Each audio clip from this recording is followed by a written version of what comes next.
Okay,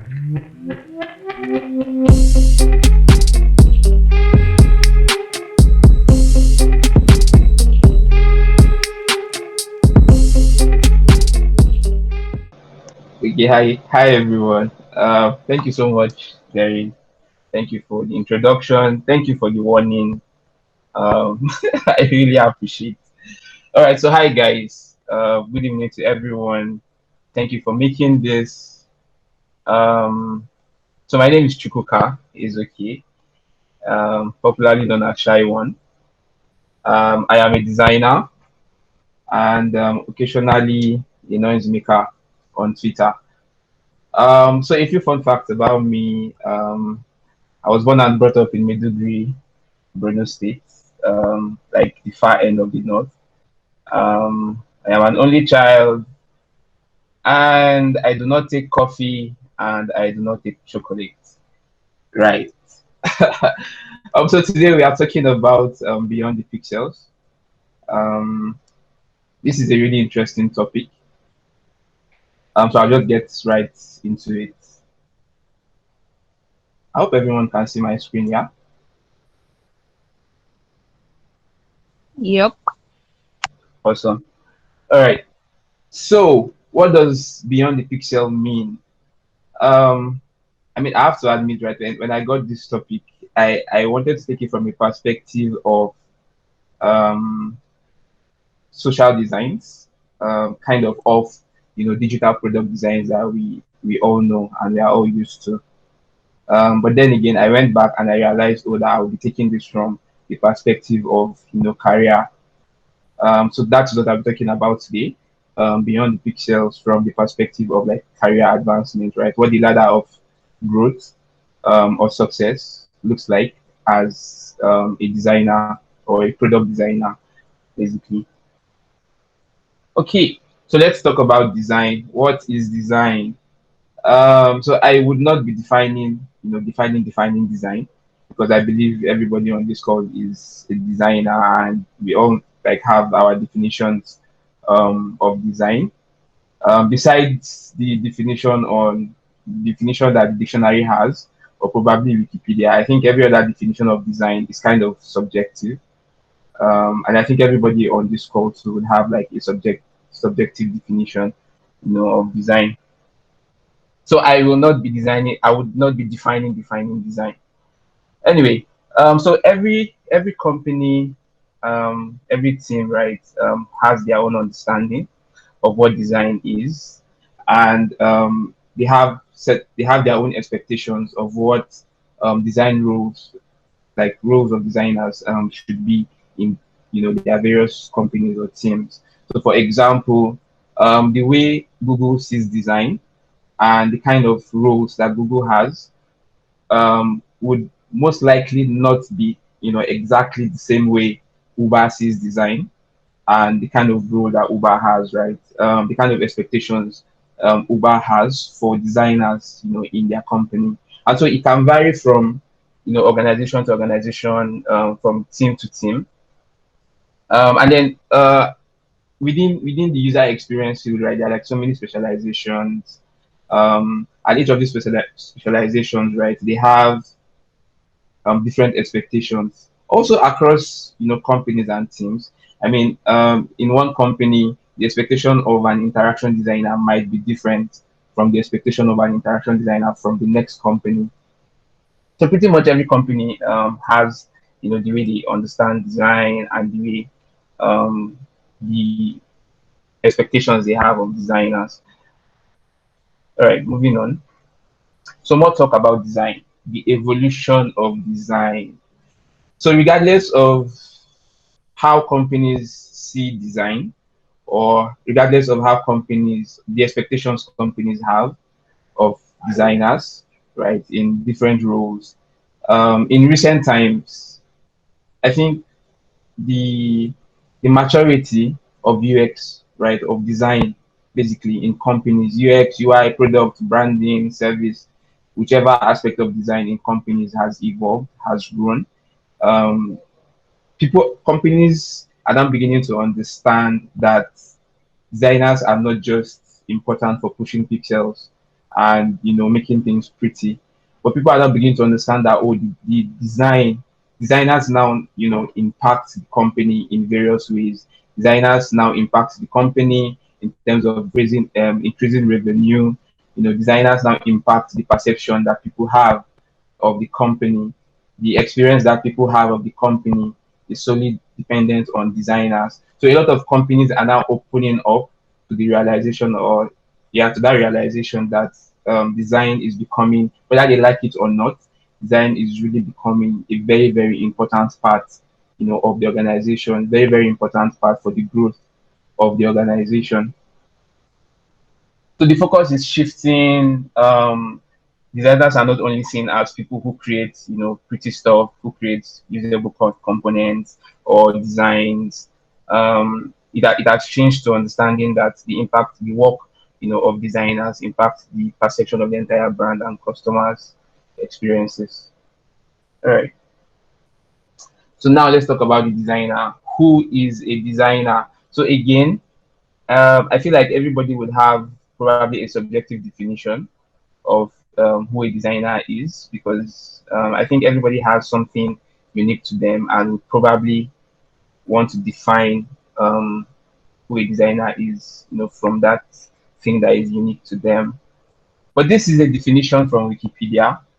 It says a designer is anyone who plans the look or workings of something prior to it being made by preparing drawings. Oh, there's a spelling error there. Drawings or plans. And then it says, in practice, anyone who creates tangible or intangible objects, products, processes, laws, games, graphics, services, and experiences. So, I mean, you can see that we have processes. We don't have just products, right? We have processes, we have objects, we have laws, we have games, we have graphics, we have services, we have experiences. Like I said, initially when I got the topic, I actually thought that I was going to be taking it from the perspective of not necessarily digital products, until I figured that it was from the perspective of career. So this is an objective definition of who a designer is. All right, so moving on. So what we are here for, growth of the designer. So I've read a lot and researched a lot. Spoke to a few people, asked questions about what it would look like for me as a designer to grow, right? Because when I look around, I probably just see people stuck in senior designers as senior designers, and probably from senior designers, the next thing we would have would be maybe a co-founder, right, of a company, and there isn't like that title you would give somebody at that level of the co-founder is probably like non-existent, near non-existent in the country currently. So I've been able to scale down the growth of the designer into two forms. You have the first one, which is personal growth, and then you have the second one, which is organizational growth. And these two aren't like mutually exclusive, right? You can actually grow in both areas simultaneously. Like you're not restricted to grow in one and then finish growing there and then grow, on this other one. No, you can actually grow in both areas simultaneously. So taking the first one, personal growth. Everything that I would have said here today has been captured by someone in 3 steps. And that person is Julizao. So Julizao is the former VP of Designs at Facebook. I think she resigned or retired early this year or ending of last year. I can't really remember. And she has spent up to 14 years, at Facebook. I feel like that is really incredible. Giving a company 14 years of your life. All right. So the first step. So she has been able to compress personal growth in 3 steps. And the first step is craft and execution. The second step is product thinking. And the third step, oh wow, I'm noticing a lot of errors in this thing. I was probably sleeping. The third step is influencing skills. So let's take the first one, craft and execution. So what does this mean? At this stage, you're probably a beginner, right? You're probably coming in 2 months old, 3 months old, 6 months old in the industry. This is where you're learning, the basics, right? You're learning the fundamental skills. You're learning the principles, of design. You're learning how to apply them.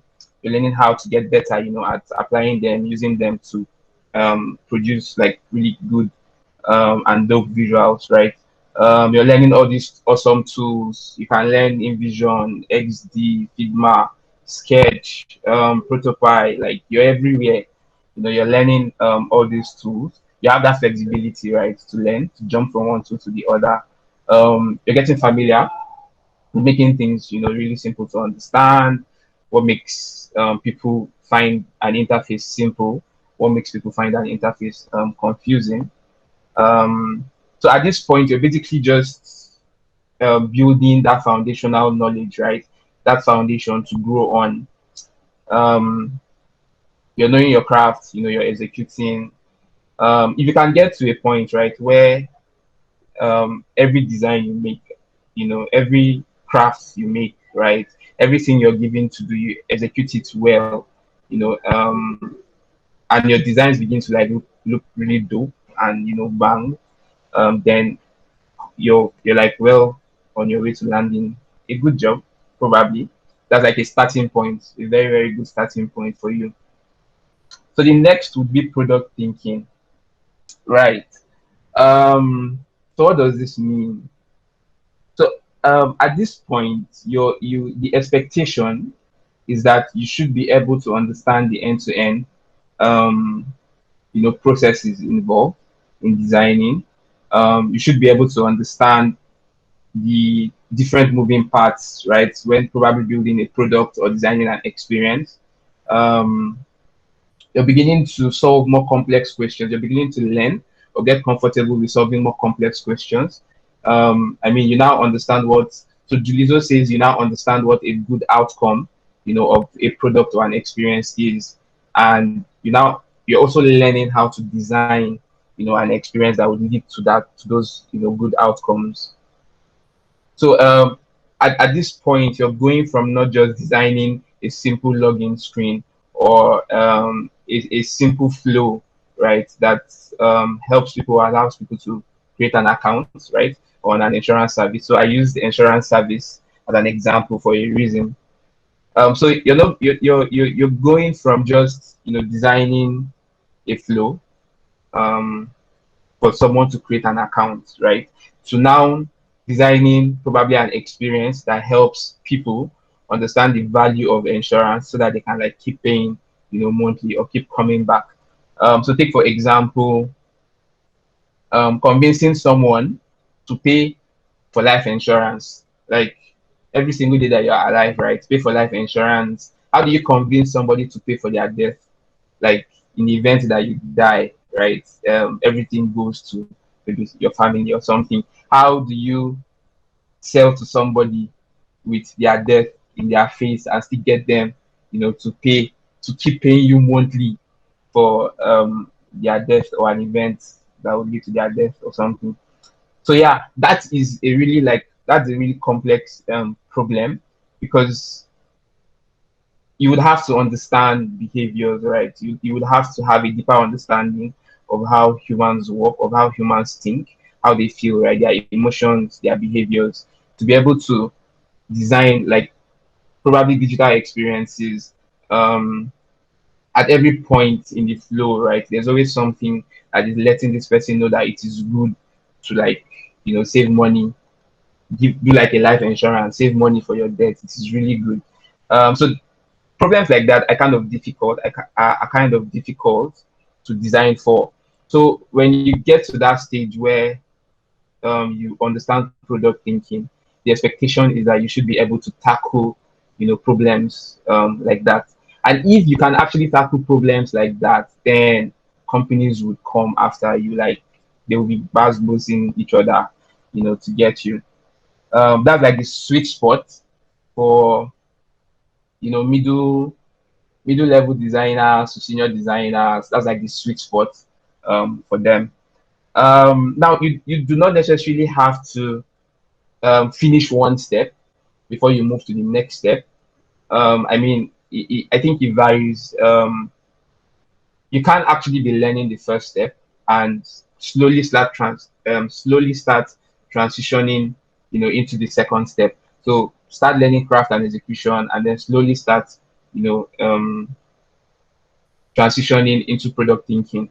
I mean, it could take, there's no specific time to it. For some people, it could be 6 months. They could just spend 6 months, honing their craft, learning tools, understanding the basics, learning how it works. I mean, even at this stage, right, I still like read books on grids. I still go back to my basics in typography. I still go back to my basics in colors. I still go back to my basics, user experience. I still go back to like all the basics, even at this level. So there is no specific time for to say, oh, okay, when you get to this time, you're now ready to move to product thinking. No, I think that comes from a personal um, conviction that, oh, okay, right now I am really good at creating like dope visuals. I'm really good, at applying the principles. Now I want to understand the end-to-end process that takes place when designing products. So yeah, you do not have to wait for a specific time. You can start transitioning slowly. So the third and final step is influencing. So what does this mean? This is basically the point where you get better at communication, right? You can now make you can now talk to people, you can lead people, you can articulate your vision for a product, right? And you're able to convince people, other designers, to probably follow you or to help you work, in bringing that vision to life. You're getting better at collaboration. You're learning who to collaborate with on what, right? You don't just probably collaborate with anybody, but then at this point, you know that, oh, okay, I'm working on this product. I need to collaborate with somebody who is really good, in user research. I need to collaborate with somebody who is really good in maybe motion, right? And then you begin to look for these people, and you're able to talk to them, and you're able to convince them to probably come work for you, or to probably collaborate with you, sacrifice their time, dedicate their skills to you. So at this point here, you're mentoring people, you're leading people, you're impacting lives, and this is really critical for your growth.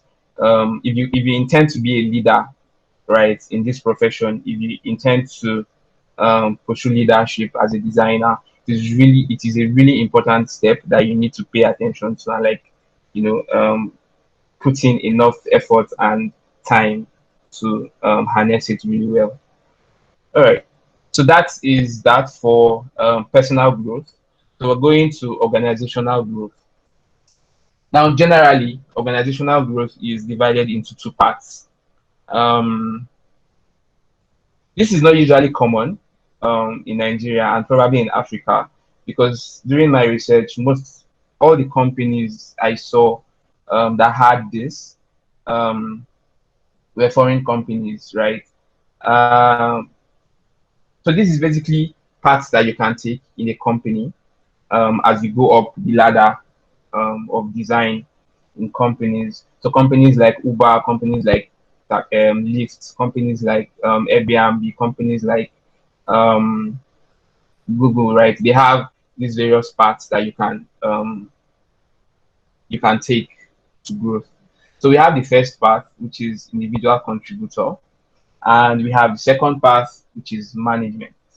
So we're taking the first path, which is individual contributor. Um, so this is basically just you wanting to like master your craft. You want to like be really dope, be a guru in design. Um, you want to lead people without the need of probably managing people. You don't want all the headache that comes with management. You don't want to sit in a boring boardroom all day discussing with people in suit and ties. You probably want to be on your desk. You want to be in Figma. You want to be in XD, or you want to go out. You want to talk to people. You want to do the dirty work, right? So this is like if you see yourself in that path, if you look to the future and you see yourself as somebody who always wants to design, who always wants to do the dirty work, right? You always want to talk to users, you always want to carry out usability tests, you always want to um, do research, do analysis, you always want to push pixels, then this is like the best path for you to take. Um, so this part also requires you to have leadership skills, right? And leadership is like practiced by both those in the individual contributor path and the management. And it involves you basically just like inspiring people, teaching people, executing, articulating, visions or ideas that you have, and having people bring that to life for you, and also role modeling. So this is for people who basically do not want the stress of management, do not want the stress of boardroom. They just want to chill and be pushing their pixels and be involved in the dirty work that usually goes on in the process. I think I've had a discussion about this several times with a few people. Mudia is one of them. I think I've had this discussion with Toby Williams. I've had this discussion with Amaka. Mudia is someone who is actually interested in just like probably pushing pixels for a long time. In the next 10 years, in the next 15 years, he still wants to push pixels. He still wants to create like dope UIs and stuff. So this is like for somebody like him, this is like the best path for him to take. So moving on to the management path, what does this mean? So this is you basically saying, I want to be management, I want to have a seat at the C level, right? I want to be right up there with the CEO, with the CTO, with the COO, CFO, all those people. You want to be right up there. You want to sit in the boardroom and talk about all this business and design stuff. If you see yourself, doing all that in future, in the next 10 years or 15 years, this is probably the best path for you to take. So this is where you lead teams, right? You can run an entire team, you can run an entire department. As an individual contributor, you run teams, right? You can run teams, you can lead projects. But that is where it stops. You do not like go beyond that. But for those in management, right, they can run various departments. Or various departments, right, or teams. So for example, at Facebook or at Google, for example, Google has all these products, under them, and they have various, design teams in various probably departments. So you have a different team for Drive, you have a different team for Meet, you have a different team for Gmail, you have a different team for Google Docs, you have a different team for slides. Like so you at the management level would be responsible for all those people, right? For all that team or all that department. It is a responsibility, or they will be a responsibility. So yeah, if you see yourself in the future as an executive, then this is the best path for you. So this part usually involves, hiring, retaining staff, empowering a team of people, blah blah blah. Now, being in management comes with, should I say, pros and cons. And one of it is that you have to be willing to miss the craft. So what that means is you have to be willing to stop doing the dirty work. This means that you would not, probably, most likely, you would not be involved in pushing pixels. Like you would go nowhere near a design tool. You probably spend a bulk of your time going through reports, discussing in boardrooms and all that English, the big English, that you'll be speaking. So you have to be willing to miss the craft. You have to be willing to not do the dirty work, right? You won't be involved. You won't be actively involved in research. You won't be actively involved in analysis. You won't be actively involved in usability tests. You will just be handling issues and reading reports of all those things, basically. Another thing is you have to rely on other people for your own success. So unlike an individual contributor that would probably be leading a team, and maybe somebody on that team isn't performing well, right? Or there's a delivery deadline, and somebody on the team is probably sick or something, and if the person does not do his own part, then it would not be possible, to deliver within that time. You can, as an individual contributor, right? You're still pushing pictures. You can easily just tell the person, "Oh yeah, shift, shift, shift," and then you design, you do that yourself. But if you're in management, it gets a lot harder, right? Because I mean, you won't even be able to um, um, stand in for somebody, not to talk of pushing pixels, right? So you have to rely on other people for your success. You have to be able to make people work for you. You have to be able to make people want to sacrifice their time, right, and work for you, and give you that success that you want. So the next is you have to accept not getting the credit. So at this point, right, you have to accept to sort of be in the shadows. Um, let's look at it this way. When you look at the design of Carrywise or Piggy Bank or some dope um, product, you immediately think, wow, these designers are really, really good. And what comes to your mind would be the designers, the people who actually like design those interfaces, right? Who sat down to design those flows, and not necessarily the VP of design, not necessarily the chief design officer. So you have to be willing to not get credit, like accept not getting credit for the success of products. Then you also have to be able to get people to do what you want. So I think I've touched on that before. And you also have to be able to manage yourself.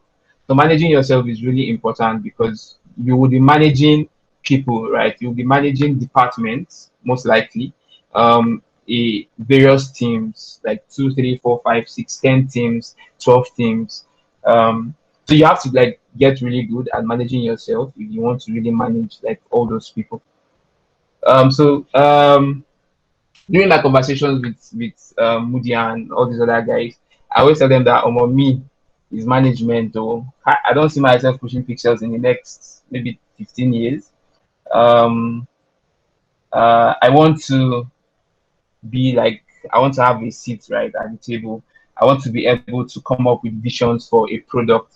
I want to be able to come up with 10 years vision, 5 years vision, 15 years vision for a product, and be able to have people help me, be able to help people help me bring those visions to life, be able to draw a straight line, between design and revenue or income in a company. So that's for me anyway. Right. So moving on. So side by side, this is what it looks like. Um, so this is kind of a summarized um, image of what growth would look like for a designer in a company. Now, this varies across companies. So, for instance, where you have intermediate designer, certain companies can have an additional role or step here in the middle. All right, so you have junior designer. At this point, you're concerned with your craft and execution, right? So 1 month, 2 months, 6 months, probably 1 year, 2 years, it depends.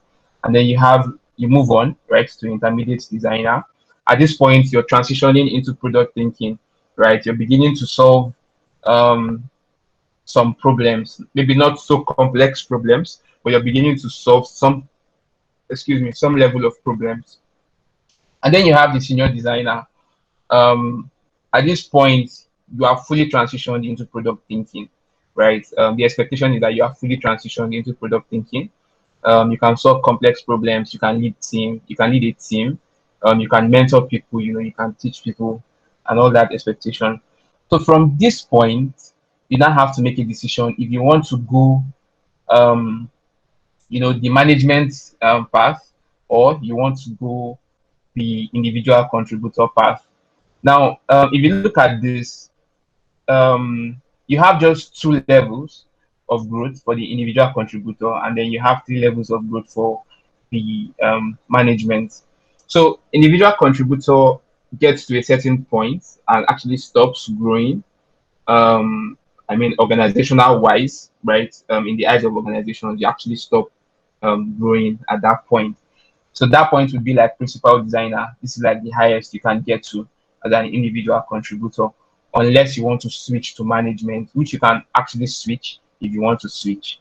Um, so yeah, from senior designer, if you're going the individual contributor path, then you would be like a design lead.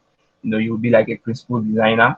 If you're going the management path, you'd be a design manager, a senior design manager, a director of design. And like I said, this varies, in companies. So I want to quickly show you um, what it looks like at a company called Zendesk. So this is the career path for Zendesk. And here you can see product design assistant, which would be junior designer, right? You have associate product designer. So like I said, some companies have something in between. This is just like a summarized or a compressed image. So you can see that here you have associate product designer, you have product designer, you have a senior product designer, you have a lead product designer. So if you're taking the individual contributor part, right, from senior designer, you now become a lead product designer, you now become a principal product designer. Now you can see that they have one more step here, which is distinguished product designer. So this is still within the path of individual contributor. So this is for Zendesk. That's like their growth path. Now, if you want to switch to management, you now have VP of product design, senior VP of product design, and then chief creative officer. So you can see that there are like expectations for each role. Here you can see functional knowledge and scope. You can see job complexity, problem solving slash discretion, impact, supervision, interaction, and then leadership. You can see that here where we have leadership, the boxes are empty up until you get to management. So that means for Zendesk, they expect leadership from management and not necessarily from individual contributors. But in some companies, they actually expect leadership from individual contributors as well when they get to senior and above. So if you go through this, you will see like various expectations. So let me just quickly glance through this. Product design assistant, you have helping others to execute and assist with whatever is needed for the team to thrive, blah, blah, blah. You demonstrate an excellent capacity to learn quickly. Associate designer, you learn to use good judgment, individual hierarchy. You're learning design how to use the design system. You're learning how to um, um, get familiar with sketches, flow diagrams, and all that. Product designer, you're comfortable with the design system. They consider the holistic user experience in their work and have a strong understanding of the vision and key objectives for their product area, right?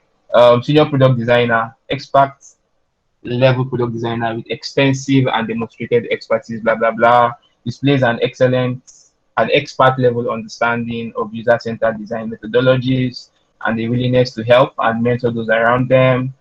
Lead product designer, differentiate themselves by their ability to own large, highly strategic projects. They possess the toolkit to not only deliver design solutions, but also demonstrate a well-rounded sense of business skills, right?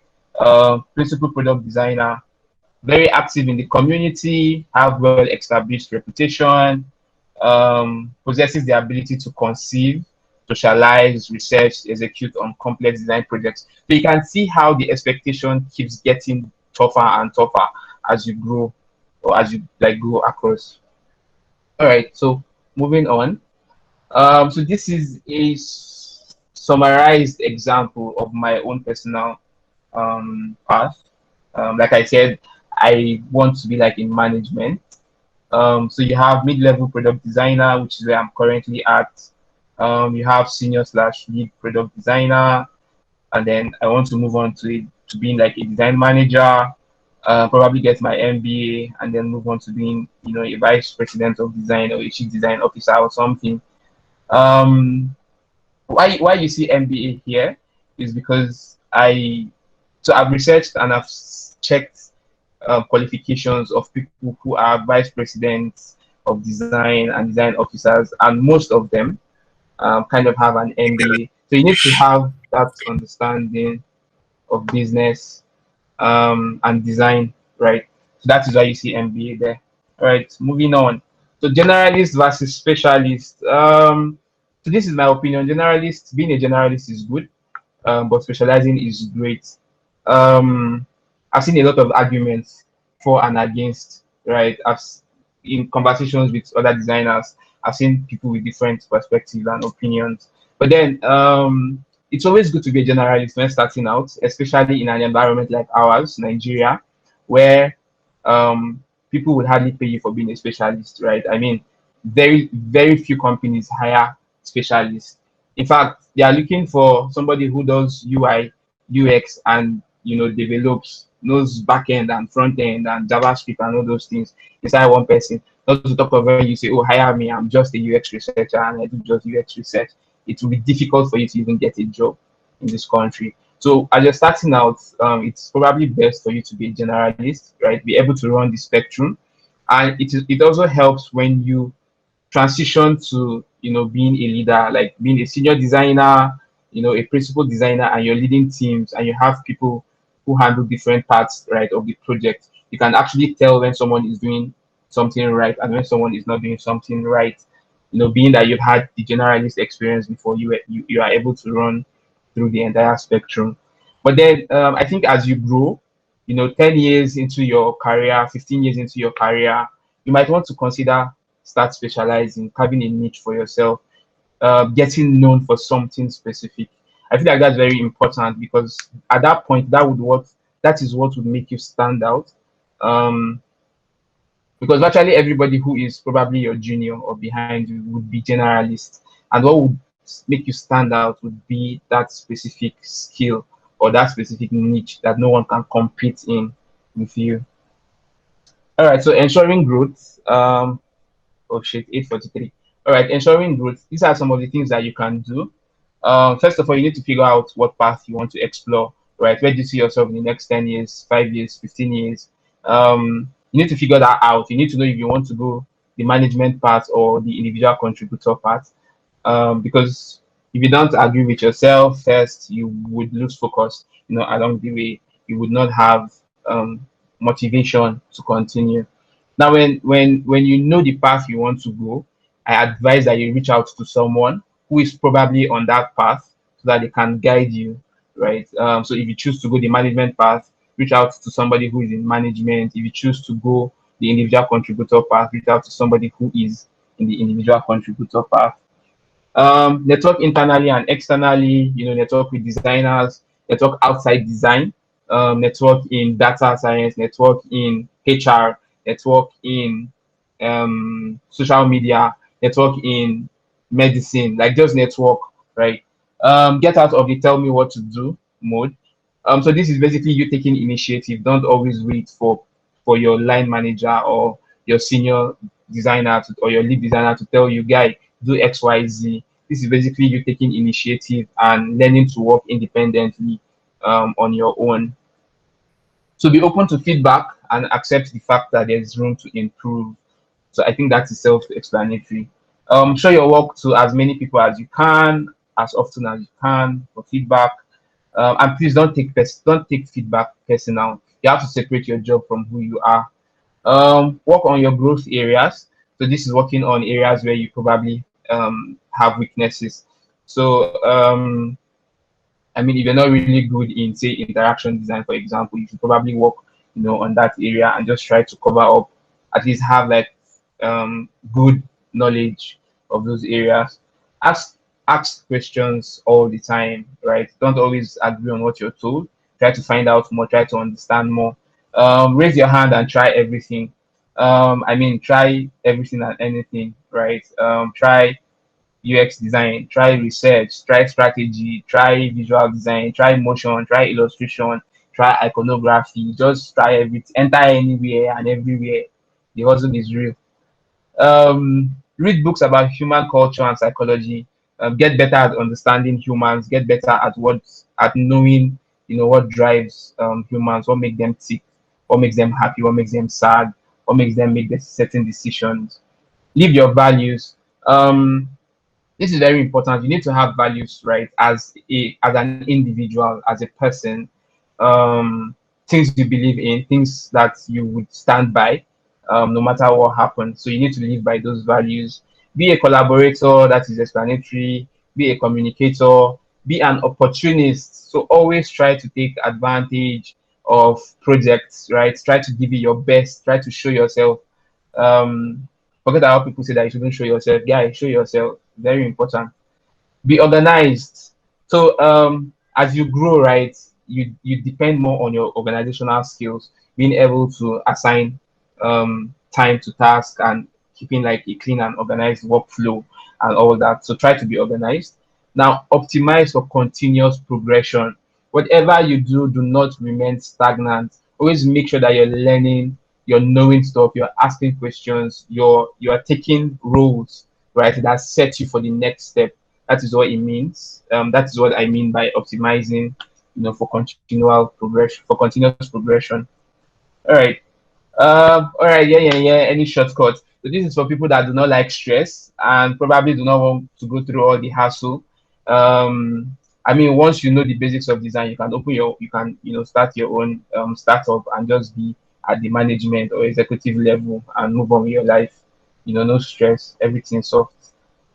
So my final words to you would be, in the words of Julie Zhou, she says, your career is defined by your skills and how you use them, not by any external measure of your progress. So please and please, what this means is, do not use external validation of people as a metric to measure your progress or your growth. Um, Use your skills, how good your skills have gotten, right? Use that as a metric to measure how you've grown, your progress. Use how you've been able to use your skills. So you're learning UX design, you're probably good at visuals, and you're now learning user research and design, and you're getting better at it, and you're learning how to use it, to make products better.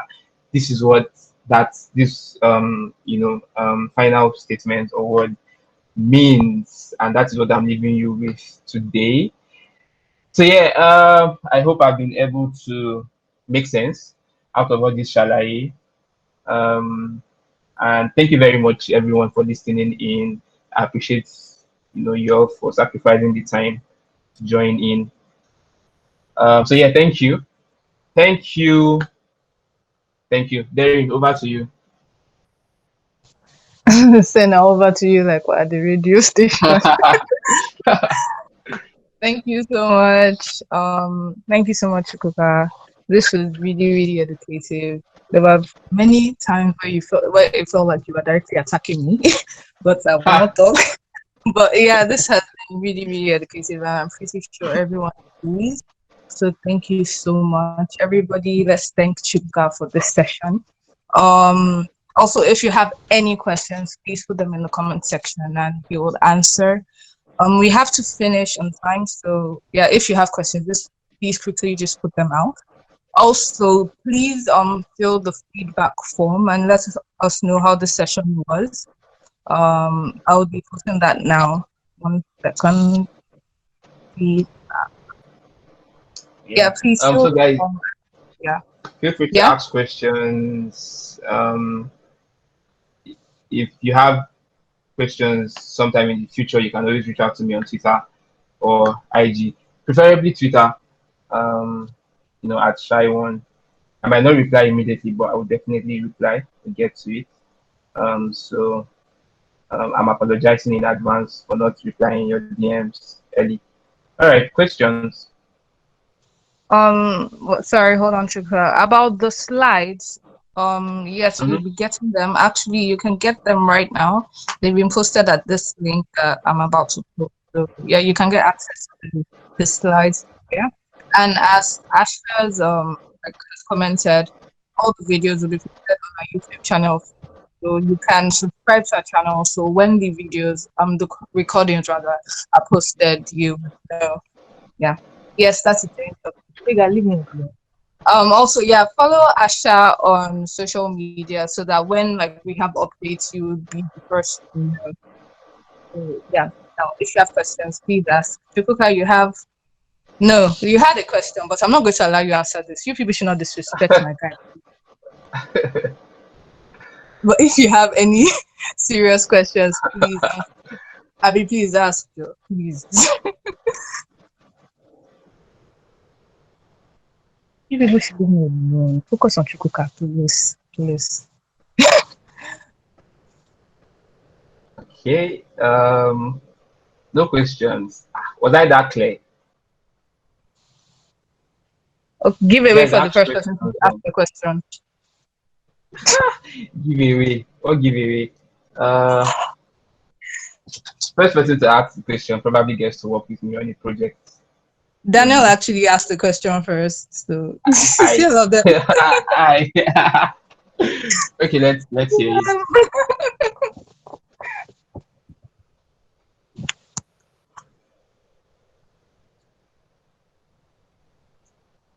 Oh wait, was it Daniel's question? You said you would not allow me answer. No, it was Oh, Oyindamola's question. She wanted to drag you, but like I said, I won't allow oh, them to. ah, They will God not pass succeed. now. God no go shame me. Let's hear Dan's question. Okay. About trying out a lot of things as a designer. How will that impact a beginner with all the distractions everywhere? How do you stay focused and how do you get better? Daniel, you know the answer to this question. I know what you're asking. Wow. Um, that is a very good question. I think all of us at one point or the other have had that challenge. Um, so the way I handled that personally was to list out all these parts, right, that I was interested in. Um, Research, design, interaction, information architecture, content, probably, UI, um, illustrating, iconography, motion design, and I kind of gave each, a time to learn. So for research, I gave it like a few months. For design, a few months. For UI, a few months. Um, I I am very terrible at drawing. In fact, in secondary school, I was paying people money to draw for me. All those biology drawings that can be very annoying. I was paying my guys money, to draw for me. So yeah, I have not been able to learn how to illustrate, or do icons, myself, custom illustrations or custom icons myself, or even motion. And that is mostly because my schedules are like really crazy, and I mostly just feel comfort going back to the basics of what I already know, or um, um, aspects I already know I'm comfortable with. So it can be really challenging, I get, because I still face that challenge, to learn all this different stuff.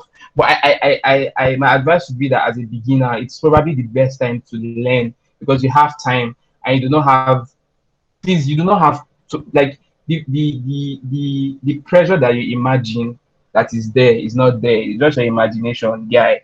Take your time if you're a junior designer. In your 1 year, in your first year of this design journey, take your time. Don't allow anybody pressure you.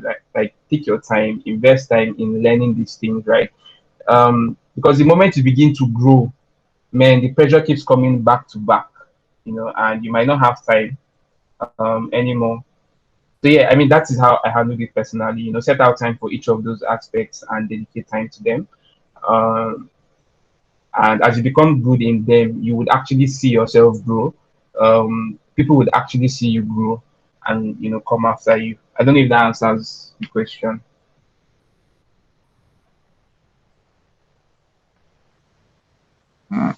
Okay. Um, should I say another question? Yeah, sure. Okay. Someone said, "What defines you as a junior designer?" What defines you as a junior designer? Um, if you, I mean, a lot of things, right? And I think we spoke about them during the presentation. So for instance, you are at that stage where you're learning, your craft, you're learning design, you're learning the principles of design, the basics of design, hierarchy, contrast, blah blah blah. You're learning how to apply them. Um, you're learning how to design screens, right? How to interpret flows, user flows, or user journeys or something to screens.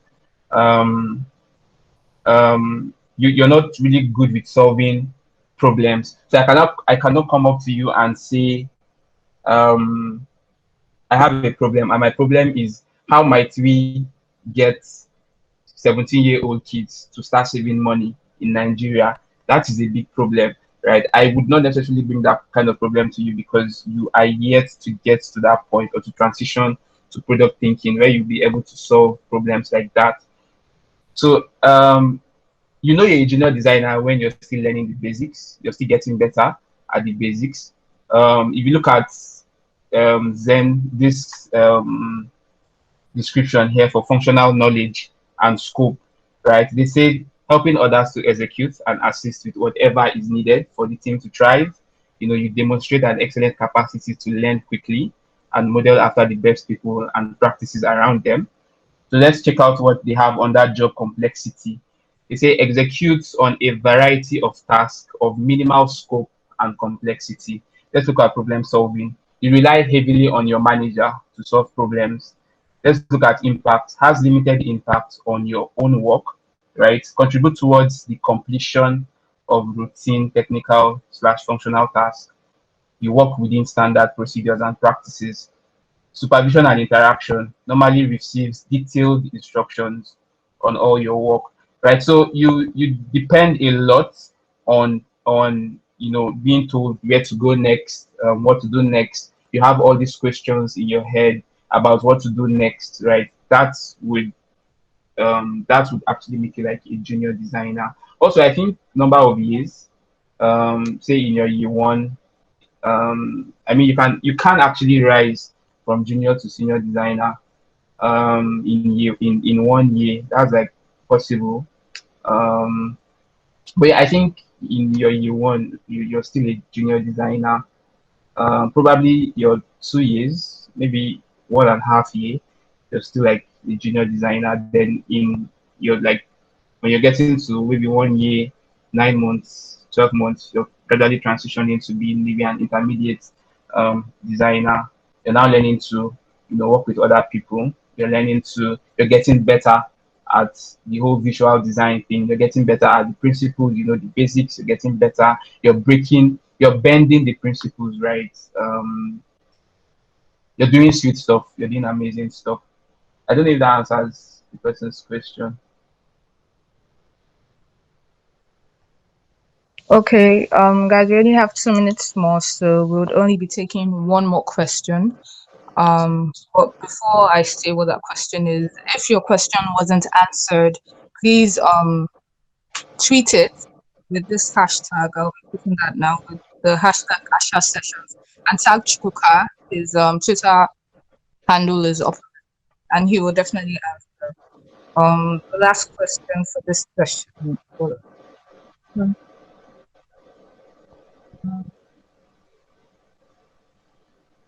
Okay, someone said out there we have something like information overload. Everyone keeps dropping advices and articles and all. How do you see some of this stuff and know which and which to digest? Okay. That is an excellent question. Ah, Omo, everybody wants to show that they know this thing and there's a big book. They can really get crazy. Um, I think my answer or the best advice I would give to you would be to understand where you are and learn what is important, for where you are.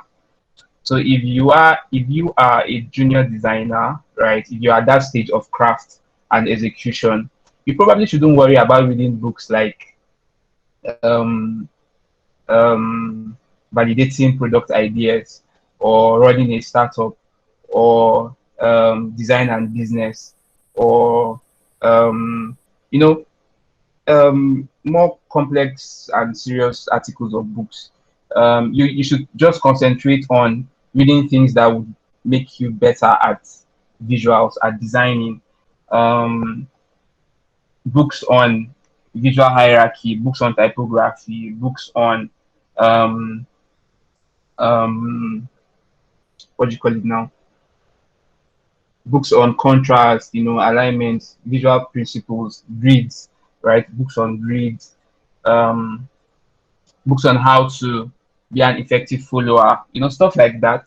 So if you move on to the next stage, you now probably want to start disturbing yourself about the whole product thinking thing, and start looking out for books like being user experience team of one, user research, blah blah blah, all those books that our Oga read. So basically, just understand where you are, and read what is important at the level that you are. Also, I think seeking advice from people who have been there before you might help you streamline, the informations that you get, because they have probably been there before you and they probably know articles, right, or books that helped them, at that stage, and they will definitely be willing and open to recommend those to you. So yeah, I think those are the two ways that you can, um, tackle that issue. Yeah, I hope that answers your question.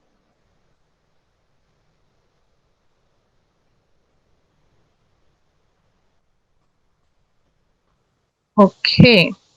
Yeah, so that's all the questions that we're taking right now. Like I said, if you have any questions that haven't been answered yet, please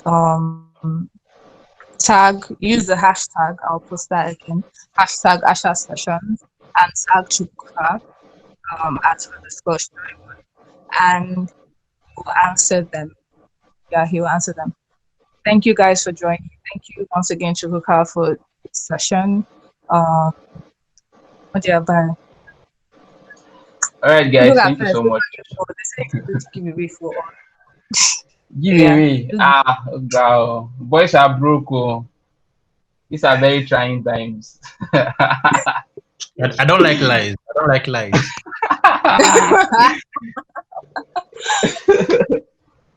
Oh, somebody saying Well, I'm not thank shy. Please, my shyness depends on context. I mean, Now, only for one matter. guy, why? Please, somebody should scout Nubia, but please.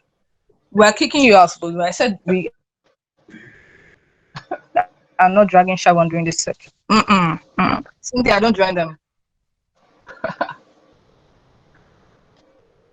Okay, yeah, guys, please. I was just speaking my mind. Okay. We're kicking you out, Sha.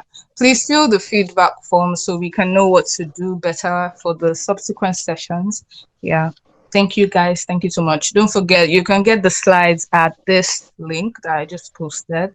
Follow Asha Kotiri on Twitter and Instagram to be updated frequently. And yeah.